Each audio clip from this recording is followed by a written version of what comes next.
Hey everybody, how's it going? My name is Tion, and today we are back with another Pokemon challenge. This video is going to be uploaded on April the 9th, which is my birthday, which is pretty awesome. I'm turning 20 years old, and I kind of feel like an old man at this point. Anyway, today we're going to be playing Pokemon Emerald once again, but this is no ordinary Pokemon Emerald. Today we're going to be playing Pokemon Emerald Wally version. Now that obviously means that we are going to be playing as Wally, and today we are going to find out, can I beat Pokemon Emerald as Wally? Before we actually hop into it, we have to go over a few rules that we're going to put in place just to make this challenge a little bit harder. Rule number 1 is we must play on set mode. We just do this because honestly shift mode is way too easy and this wouldn't really even be a challenge if I didn't do this. Rule number 2 is no using items in battle. Held items are going to be allowed though. And the third and final rule is we could only use the Pokemon that Wally uses in Pokemon Emerald. We're not going to be using any of the additional Pokemon that he uses in the Oris remakes. And those are going to be all the rules for this run. If you guys do end up enjoying this video, make sure to subscribe because only a small percentage of people who actually watch my videos are subscribed. It doesn't make much sense asking people to subscribe at the beginning of videos, but statistically it apparently works. So anyway, let's get right into the video. So even though we are going to be playing as Wally, I end up doing something very silly and I named myself Tion instead of Wally. Please forgive me. You play Pokemon Emerald before, we all know this cutscene where we actually end up helping Wally catch his very first Pokemon, but obviously this time we are Wally and the same exact cutscene happens as we get our very first Pokemon, Ralts. Obviously, Ralts and Wally are a pretty iconic duo, and Gardevoir later on in the game is definitely going to be helpful. And I end up giving Ralts the nickname Salad for no in particular reason. I was kind of confused on what to do next here, but it turns out you could actually break this rock with Ralts without having Rock Smash, and this lady ends up giving us a Roselia as thanks. I ended up naming it Rosie because,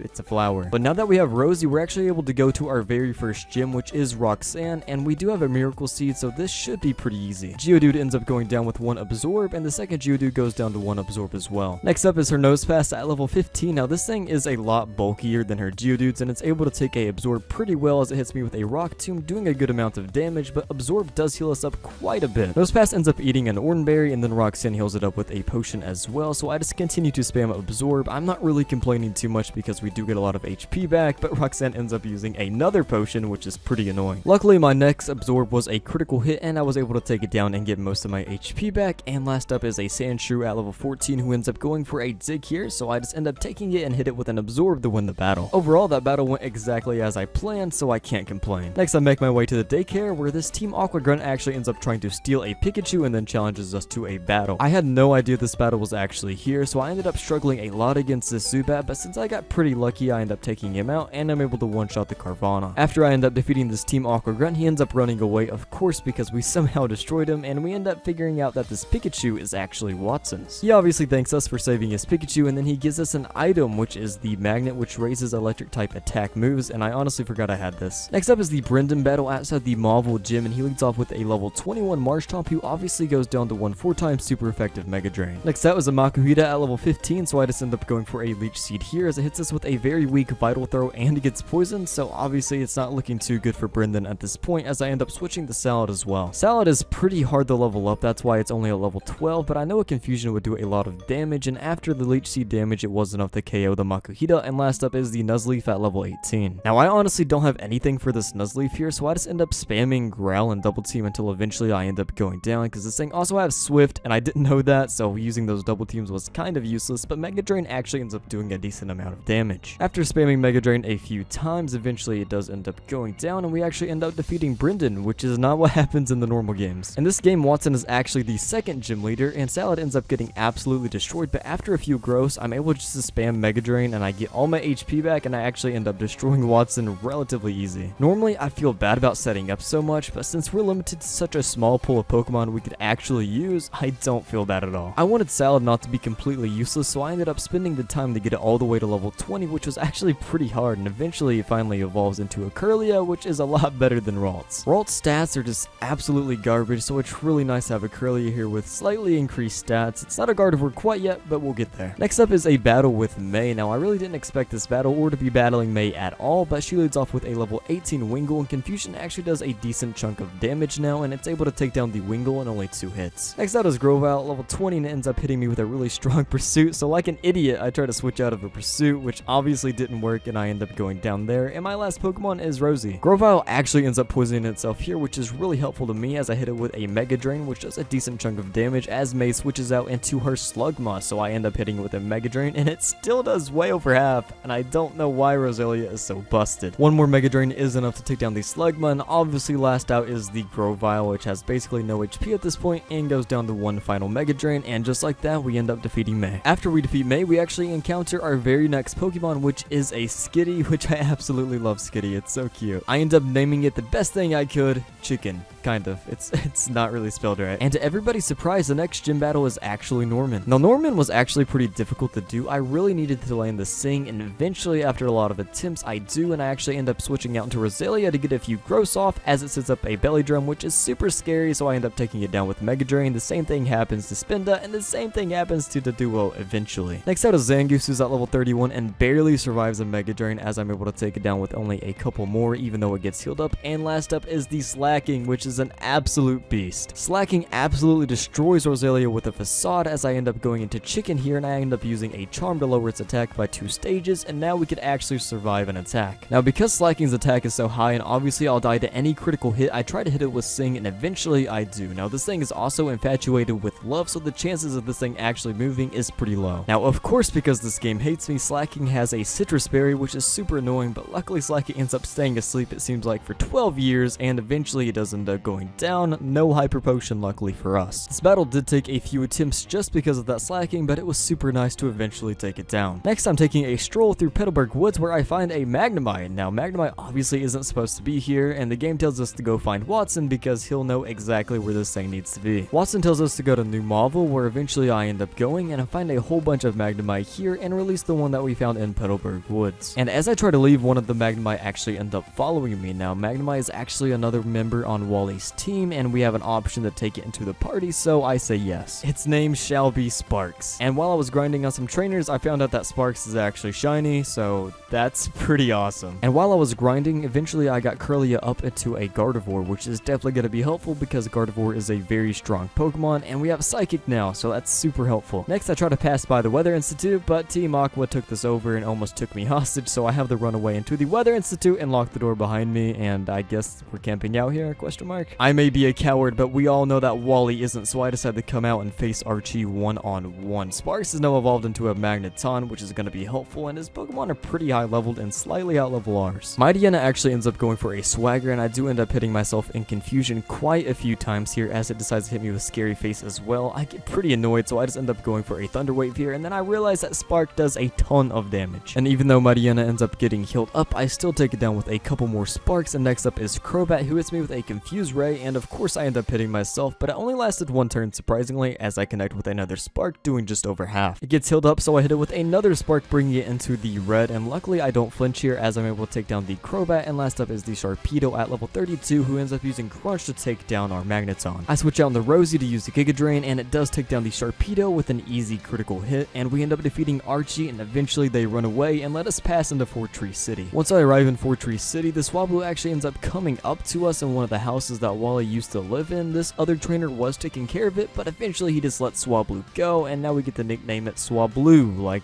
apparently Wally used to call him back in the day. Obviously, once Swablu evolves, it's going to be a pretty good Pokemon. As I exit the house, Team Magma tries to mess with us, but Steven's here, so it's not really anything to worry about. But now with that out of the way, next up is Winona, the flying type gym leader, and our Pokemon are pretty strong, but I do have a strategy to win. I end up using Charm a whole bunch on Skarmory, and then I end up using Sing to put it to sleep, and then I switch into Salad to set up a few Calm Minds, because honestly, this is probably the easiest way to win, especially at this level. I end up setting up a crap ton of Calm Minds as I end up eating my Citrus Berry, giving me some pretty decent HP back, as eventually I do take down the Skarmory and the Tropius with Psychic. Next up is a Pelipper at level 35, so I obviously end up going for a Psychic here for 1-hit KO. The same thing happens to Swellow as soon as Psychic actually connects, and the same thing happens to Altaria, and that was a really easy battle. Since this isn't a solo run and I'm not only using one Pokemon, I have the level disadvantage it seems like almost every time now. While I was grinding, May came out of nowhere and decided to challenge me to a battle, but this was probably the stupidest thing she could have done because Gardevoir absolutely destroyed her. Well, RIP May. After defeating May, she ends up meeting us at the top of Mount Pyre, where she gives us the HM for Fly, which is going to be super helpful, but for some reason Wally's condition ended up acting up here as we start hallucinating, and eventually we end up passing out, which is pretty crazy. This is the only time it happens in the entire game, so I mean, he can't be doing that bad. And after that, I end up making my way to Meteor Falls, where I end up finding a Moonstone, so I give it to Skitty to evolve it into a Delcatty. And making my way to Tate and Liza, Swablu actually ends up evolving to an Altaria. The nickname doesn't make as much sense now, but hey, it'll do. For the Tate and Liza battle, I end up picking up TM30, which is Shadow Ball, which is found inside of Mount Pyre. Now in this game, Shadow Ball is actually physical, so we're gonna put it on our Delcatty. Oh yeah, that reminds me guys, if you want to help me remember that Shadow Ball is actually physical, go ahead and leave it down in the comments below. It's good for the YouTube algorithm. And after countless attempts and literal hours of grinding, I decided to finally go take on Tate and Liza, and with some luck, I'm pretty sure we could do this. I end up baiting the Earthquake from Claydol and then switching to Salad to try and trace Claydol's Levitate so I actually can't get hit by it, so now we have a Levitate user on our side and also a flying type, so Earthquake is essentially useless. I end up trying to set up more than the Zoc2 does. The Zoc2 actually ends up setting up its own Calm Minds, and when the Zoc2 has a lot of Calm Mind set up, it is a very scary threat to deal with, so I end up using Fly on the Zoc2 to try to take it out as I set up a few more Calm Minds on my own Gardevoir. Luckily, Fly doesn't miss and I'm able to take down the Zoc2, and next up is an Alakazam at level 45, which is super scary. I just end up going for a Fly on the Alakazam because I'm pretty sure a +2 Fly could take it out as I go for another Calm Mind on Gardevoir. Luckily, I was right and Altaria was able to take down the Alakazam with a single Fly. Next up is going to be a Solrock, and I think we're looking pretty good. Swablu is pretty beefy, and I know that Salad has set up a ton of Calm Minds. I end up going for Psychic on Solrock for damage, and unfortunately the Claydol ends up getting a critical hit with Psychic, so now Chicken's actually out, and I'm able to use Shadow Ball, which should do a lot of damage. It is super effective, but Chicken's not really that high level. Solrock ends up going for Sunny Day, and the Shadow Ball does end up connecting on Claydol, doing a pretty decent chunk. Now I don't know whether that's in Hyper Potion range, so I decide to double up this turn. Luckily, Psychic's able to take down the Claydol, so when the Gardevoir comes in and I actually don't flinch from this Rock Slide, Chicken's able to connect with a Shadow Ball, doing a ton of damage. I decide to double up once again here just to use a Shadow Ball and a Psychic combo, and the Psychic is enough to take down the Gardevoir, but Solrock has had enough of this absolute madness, so he ends up going for a Psychic himself to take out Chicken. Now that Chicken is gone, I decide to send out Sparks because this seems like a pretty decent matchup, and I see that the light screen has finally went away, so I go ahead and double up on the Solrock to try to kill it, but it ends up hanging on with just a sliver of HP, which is super annoying. Unfortunately, it ends up going for another light screen, which is super annoying, but luckily this thing actually ends up having a Citrus Berry, and it knocks it out of Hyper Potion range, so I'm able to take it out. And finally, we are down to their last Pokemon. As it hits us with a Psychic, it doesn't do too much damage here as I hit it with a Spark and then Psychic, but the same exact thing happens. As the Citrus Berry pops, we're able to take it down the next turn since that did bring it out of Hyper Potion range. The prep for that battle was absolutely terrible, and I'm so glad to finally get it done. But now with that out of the way, we have to take on Archie once again. Steven decided to take on literally all those Team Aqua grunts. I'm not sure how that's gonna go, but our job is to take down Archie. Now this battle was pretty difficult. I mean, it wasn't the worst. It definitely wasn't as bad as Tate and Liza, but Swablu just ends up getting super unlucky here with the confusion and actually missing some flies, so I just end up going down here, so I switch out Salad, which is a lot stronger. Salad takes down the Crobat, but can't touch the Mightyena, so I end up switching out the Chicken. Chicken ends up going down unfortunately, but Rosie just comes in and absolutely destroys his team, and it was absolutely crazy to see. Rosie even ran out of Giga Drain PP and finished off the Gyarados with a Leech Seed, which is pretty funny. Even though we end up defeating Archie, they end up still blowing this hole in this cave, so now they have access to Kyogre, but this isn't really our issue to deal with because Brendan actually comes in and deals with all this stuff, so we don't even have to touch it, honestly. The next gym leader is going to be Juan. Now, Juan has a pretty strong team, and Juan's team really outlevels me, so I do have to play smart here if I want to win. Love Disc goes down due to Sparks, and then I switch out into Swablu to avoid the Earthquake, and I am able to set up a few Dragon Dances here, and then I'm able to take this thing out with a couple of Flies, which is pretty nice. Now that Whiscash is down, next up is the Kingdra, and I actually end up getting a critical hit on Fly, which is really awesome because I was having the most trouble with Kingdra out of all of his Pokemon. Once Swablu goes down, Sparks comes in and takes down the Walrein and is able to one-shot the Crawdon, and last up is the Melodic at level 53, and I do get a nice paralysis there, but eventually it does take me down with a Hydro Pump. I switch in the Salad here, and I end up going for a Psychic. Luckily, no Hyper Potion was used here, so that is going to be enough to take it out, and we end up defeating Juan extremely underleveled. But now that Juan's out of the way, there is only one gym leader left, someone we skipped throughout the entire thing, and that is going to be Brawley, and I don't think it's going to be that hard because obviously we have a Gardevoir, but we'll see. Well, as it turns out, we actually can't fight Brawley yet. Team Magma is messing with the Dewford Cave, so we have to actually help Brawley in a double battle to defeat Team Magma before we even attempt to take him on, and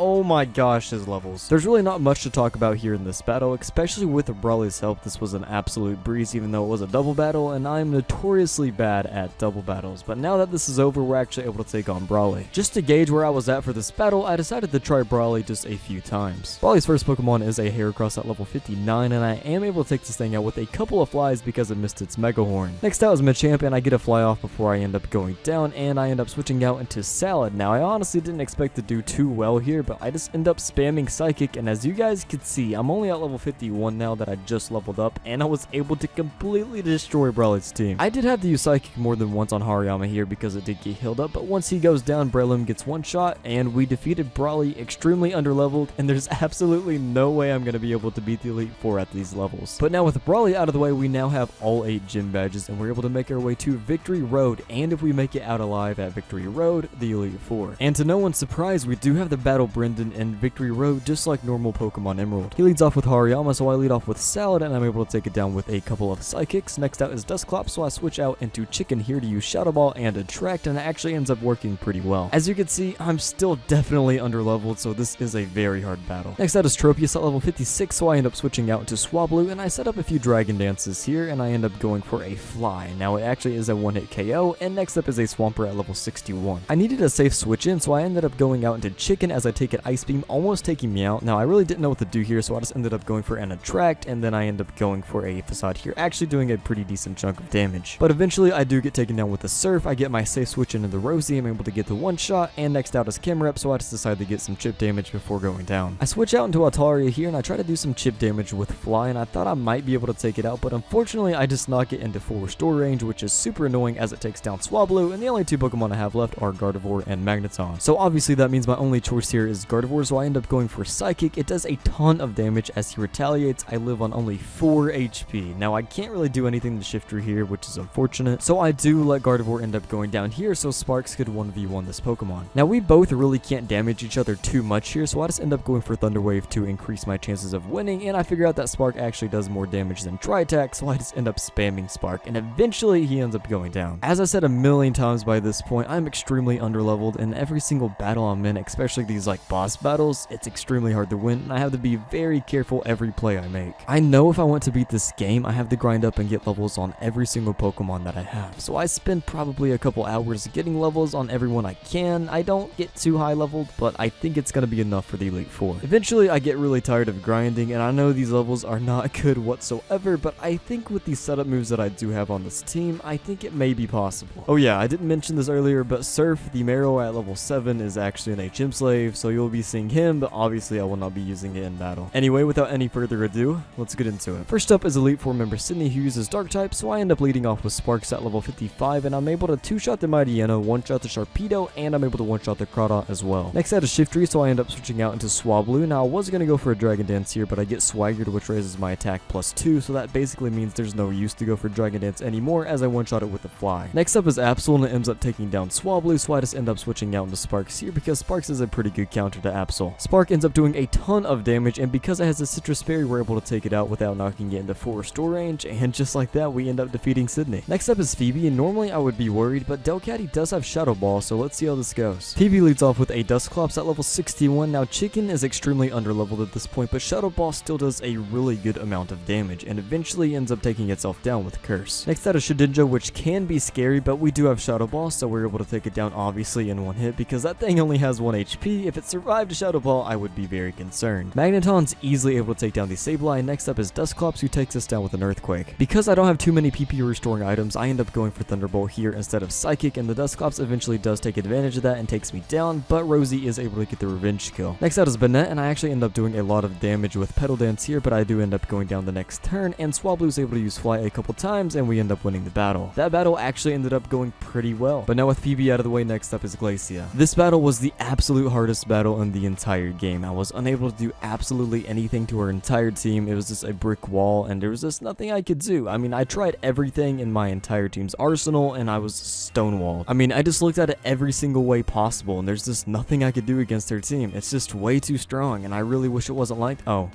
Never mind. The Drake battle was super annoying, mainly only because of his Salamence. Gyarados goes down with only one Thunderbolt. Next out is Flygon, and I really wasn't sure what to do against this thing, so I just end up going for a double team here, and he actually ends up missing ever since we only used 2 double teams, which is really nice. Now, I don't understand how I got this lucky, but Salamence actually ends up missing Crunch 3 times in a row when we only have 2 double teams set up, which is absolutely ridiculous. Altaria takes us down, but Gardevoir did a very good job here. I end up switching the Magneton here and go for a Spark to take down the Altaria, and last up is the Kingdra at level 63. Now, I do paralyze it and use Spark a few times, and I get a critical hit to finish the battle. This battle did take a while to do, mainly because of the Salamence, like I said earlier, but as soon as we got just a little bit lucky, we were able to win relatively easy. Now, with Drake out of the way, last up is the champion, and because I've never seen anybody play this game before, and I honestly haven't watched any videos either, I honestly don't know who the champion's gonna be. Well, you've made it this far into the video, so if you enjoyed the video, I would really appreciate if you would hit the like button below, and if you want to see more content like this, make sure to subscribe, and let's get into the final battle. And it turns out the champion is Brenton. Okay, that's actually really cool, and it actually does make sense if you think about it. This battle took a very long time, and I tried tons of different strategies, but eventually I found a strategy that has worked on almost every single Hoenn champion I've ever faced. Gardevoir by far is my strongest Pokemon, and his Pokemon still easily out-level me, so we still have to be careful here. I end up setting up a few Calm Minds and a few double teams, obviously, as you saw, and I end up using Thunderbolt to take down the Shiftry. I use Psychic to take down the Dusklops, a Psychic to take down the Tropius, a Psychic to take down the Hariyama, a Psychic to take down the Camerupt, and a Psychic to take out the Swampert.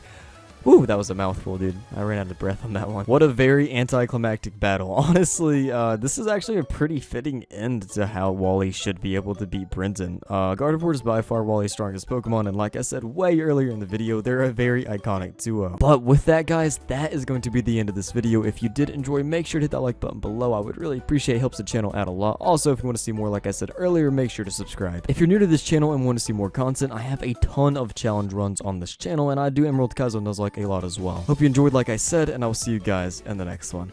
Peace out, guys.